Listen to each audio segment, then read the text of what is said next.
நேற்று பிறந்த குழந்தை இது, கிட்டத்தட்ட மூணு வருஷம் குழந்தை.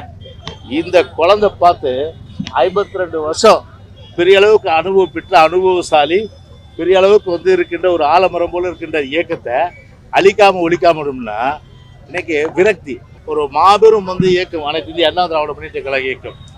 அந்த இயக்கத்தை போய் ஒழிக்கிறது வேலைன்னா கருணாநிதி அவங்க அப்பாவாலே முடியல, கருணாநிதி முப்பாட்டனால முடியல, உங்க அப்பாவாலே முடியாது, அண்ணாமலை அப்பாவாலே முடியாது, அப்பாவாலே முப்பாட்டனால முடியாது.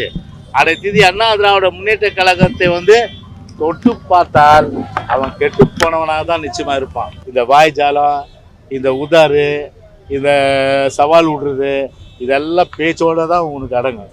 எந்த காலத்திலும் சரி, ஆட்சின்றது உங்களுக்கு ஒரு பகல் கனவு தான், ஒரு காணல் நீர் தான்.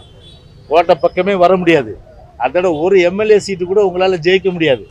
அப்படி இருக்க நிலையில இன்றைக்கு நீங்கள் அனைத்து இந்திய அண்ணா திராவிட முன்னேற்ற கழகத்தை ஒழித்துவிட நினைத்தால் நிச்சயமாக உங்க அப்பா இல்லை, உங்க அப்பாவுக்கு அப்பா எவன் வந்தாலும் சரி, நான் வேற வழி இல்லாம சொல்றேன், யார் வந்தாலும் சரி, எந்த கோபம் வந்தாலும் சரி, அனைத்து இந்திய அண்ணா திராவிட முன்னேற்ற கழகத்தை அழிக்க முடியாது.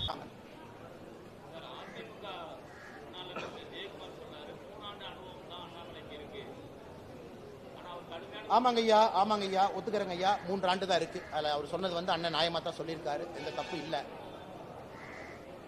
ஒரு 100 மீட்டர் ரேஸில் அண்ணன் ஜெயக்குமாரன் என்ன சொல்லுவாருன்னா, எனக்கு 75 வயசு ஆயிடுச்சு, 50 வயசு அனுபவம் இருக்கு, ஒலிம்பிக்ஸில் அனுப்புங்கன்னு சொல்லுவாரா? 100 மீட்டர் ரேஸில் யார் ஓடணுமோ அவங்க தானே 100 மீட்டர் ரேஸில் ஓடணும். 3 ஆண்டு அனுபவம் இருக்கிறவங்க தான் 100 மீட்டர் ரேஸில் ஓடணும். ஜெயக்குமார் என்ன வாதம் எப்படி இருக்குன்னா, அரசியலில் வயசாயிருச்சுக்கிறதுக்காக ஒலிம்பிக்ஸ் அனுப்ப முடியுமா? இன்னைக்கு தமிழகத்தில் இளைஞர்களுடைய குரல் 40% வாக்காளர்கள் என்னுடைய வயசுல கீழே இருக்கிறாங்க. அவங்க வயசுல 20% வாக்காளர்கள் கூட இல்ல. சிந்தனை மாறிடுச்சு. இன்னைக்கு இளைஞன் அரசியலை வேற மாதிரி பார்க்கறான், அரசியல் வேற மாதிரி இருக்கணும்னு நினைக்கிறாங்க. அதனால இன்னைக்கு அனுபவம் தான் அரசியல்ல பெருசுன்னு அனுபவத்தை கொண்டு போனாங்கன்னா, இந்தியாவில் 37 வயசு இருக்கக்கூடிய நிதின் காமத் ஒரு பில்லியனரா இருக்கார், $3.6 பில்லியன் ஃபோர்ப்ஸ் மேகசின்ல. அவரை போய் எனக்கு அனுபவம் குறைவுப்பா, எப்படி நீ $3.6 பில்லியன் வாங்கின, அந்த சொத்தை கொண்டே இன்னொருத்தர் கூட சொல்ல முடியுமா? ஆனால் இந்த வாதத்தை நான் மறுக்கிறேன். சொன்ன கருத்துல நியாயம் இருக்கலாம் அவருக்கு. 3 ஆண்டு இருக்கு, எங்களுக்கு 30 ஆண்டு இருக்கு. அப்படி 3 ஆண்டுக்கு முன்னாடி 10 ஆண்டு நான் காவல்துறையில இருந்து, அதையே பார்க்க மறுக்கிறீங்க? 10 ஆண்டு காவல்துறையில எத்தனை அரசியல்வாதியை குப்பை கொட்டி இருப்பேன், எத்தனை பேருக்கு அரசியல்வாதியை டீப்பா பார்த்திருப்பேன், அதையே மறுக்கிறீங்க. அதற்கு முன்பு இன்ஜினியரிங் 4 ஆண்டு படிச்சிருக்கேன், அதுவும் மக்களோட இருந்து தான், அதையே மறுக்கிறீங்க.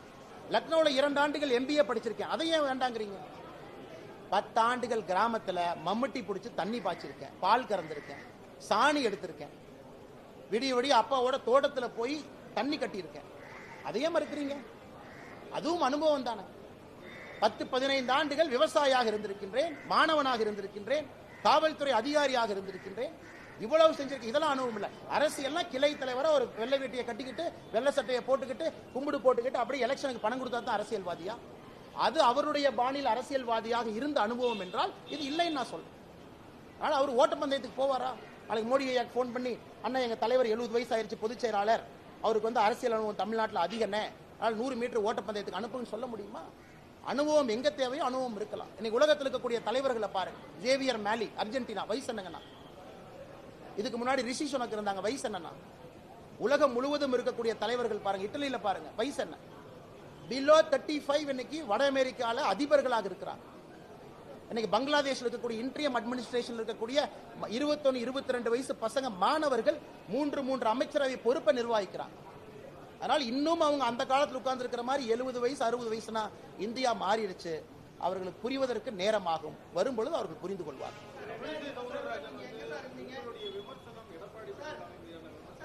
அண்ணே வந்துட்டேங்க ஐயா சார், வந்துட்டேன். இதை கேள்வி முடிச்சோன்னே வந்துட்டேன் சார்.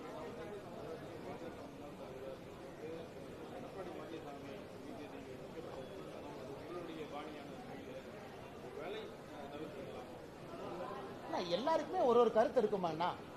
எடப்பாடி அண்ணன் மீது வைத்த விமர்சனம் 100% என்னை பொறுத்தவரை சரி. அதில் ஒரு பாயிண்ட் நான் பின்னாடி போக மாட்டேன். நீங்கள்லாம் அப்படியே சொல்லலாம், டெய்லி ஒரு முன்னாள் அமைச்சர் என்னை திட்டலாம், தற்குறின்னு சொல்லலாம், படிப்புக்கு போனா கொச்சைப்படுத்தலாம், நான் செய்யக்கூடிய வேலையை கொச்சப்படுத்தலாம், ஆட்டை வெட்டலாம், இதெல்லாம் பண்ணுவீங்க. நான் அப்படியே உட்காந்து அப்படியே கையை கட்டிக்கிட்டு, அண்ணே சாரிங்க அண்ணே, உங்களுக்கு 40 வயசு அனுபவம் இருக்கு, சாரிங்க அண்ணே எனக்கு 3 வருஷம் தான் இருக்கு, சொல்றதுக்காக நான் வரல சார். அது உட்கட்சியாக இருந்தாலும் சரி, வெளிக்கட்சியாக இருந்தாலும் சரி, என் பாணி மாறாது. நான் இங்கே வந்திருப்பது அரசியல் மாற்றத்திற்காக. நான் தலைவரான பிறகு நகர்வுல மட்டும் நீங்க பாருங்க, இந்த கட்சி எங்கெல்லாம் போயிருக்கு. தனியா உள்ளாட்சி தேர்தல், தனியா லோக்சபா தேர்தல், தனியா தான் நிக்கிறோம். ஏன் கட்சி வளரணும். அதனால் எல்லா தலைவர்களுக்கும் மதிப்பளிக்கிற முக்கியமான மூத்த தலைவர்கள் அறிவுரை ஏத்துக்கிறேன். ஆனா சில விஷயத்துல நமக்குன்னு பாலிடிக்ஸ்ல ஓன் ஸ்டைல் இருக்கும். நம்ம எல்லாத்தையும் காப்பிடிக்க ஆரம்பிச்சோம்னா எந்த வழியில போறோம்னே தெரியாம இங்கே மாட்டிக்கும். அவர்களுடைய கையை காலை பிடிச்சு பதவிக்கு வந்தா அண்ணன் எடப்பாடி பழனிசாமி அவர்கள் சொன்னாங்க. அப்ப இன்னைக்கு பேசக்கூடிய தலைவர்கள் எங்க போனாங்க? அந்த தலைவர்கள் பேசியிருக்கலாமே. கையை காலை பிடித்து வந்தான், என்னது வேலை செய்யாம உழைக்காம வந்தான். விடிய விடிய படிச்சது எனக்கு தெரியுமா? விடிய விடிய பால் கறந்தது எனக்கு தெரியுமல்ல? விடிய விடிய எங்க அப்பாவோட மம்முட்டி பிடிச்ச கை என்ன காப்பு கச்சிருக்கு பாருங்க, 20 வருஷம் ஆனாலும் அது எனக்கு தெரியுமல்ல? அதனால இது அது கேட்க வரல. பதில் சொன்னா பதிலடி இருக்கும். அப்படித்தான் பத்திரிகை நண்பர்களுக்கு நான் பிஹேவ் பண்ணேன். கேள்வி கேட்டா பதில், எப்பவாச்சும் நோ கமெண்ட், சாரி, ப்ளீஸ். எனக்கு தவிர்க்க தெரியும். அது மக்களை ஏமாத்துற வேலை. என் உள்ளத்தில் இருக்கிறத நான் பேசல, எதுக்கு நான் அரசியல்வாதியா இருக்கும்? Sorry, no comment, next day பார்த்துக்கலாம், சாரி நண்பரே. எப்போ நான் பேசியிருக்கேன்? எந்த கேள்வி எதை பற்றி கேட்டாலும் பதில் சொல்றேனே. அது தப்பா சரியா எனக்கு தெரியாது. நான் காலம்தான் முடிவு பண்ணேன்.